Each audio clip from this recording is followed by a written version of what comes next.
Bret Baier joins me now. Certainly. Bret, we've got this string of trial dates next year, 4 trials next year, right in the middle of a presidential campaign. Do you think voters will see this as fair? Stuart, good morning. I don't. GOP voters, I think that there are independents and suburban women who have polled that they don't like what's happening here. They don't like the chaos, but how it factors in a GOP race is really interesting. The first trial out of the box could be January 2nd. Judge decides August 28th about that date.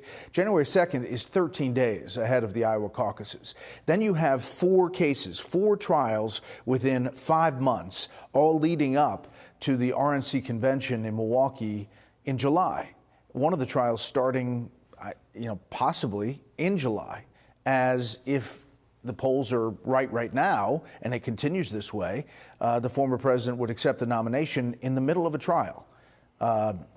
It's bizarre, it's surreal, and now the former president's facing 91 charges, and if you add up all the years together, and he was convicted of everything, it's hundreds of years.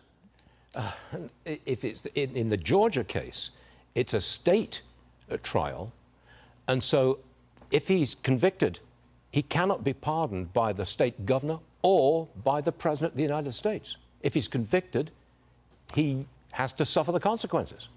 That's pretty strange, isn't it? That's right. Where are we going with and this? It's very strict in Georgia. Yeah.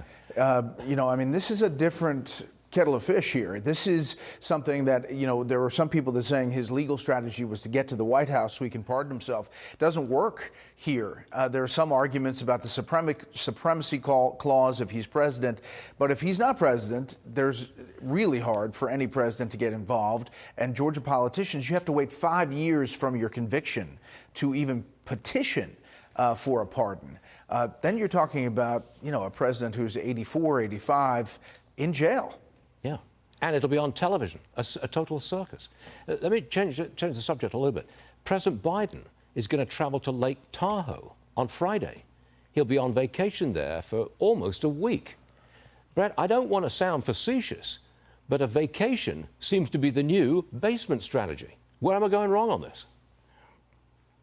No, you're right. I mean, it was bizarre. You saw him on the beach in Delaware over the weekend, asked to comment on the rising death toll in Hawaii, and he said no comment, whether he didn't hear it or not. It's still bizarre that the White House is doing these events and not taking the reins of a natural disaster in Maui like we've never seen before as far as a wildfire, let alone all the other things that are going on. I mean, you're coming up on the G20, which is going to be a massive thing internationally about what that means.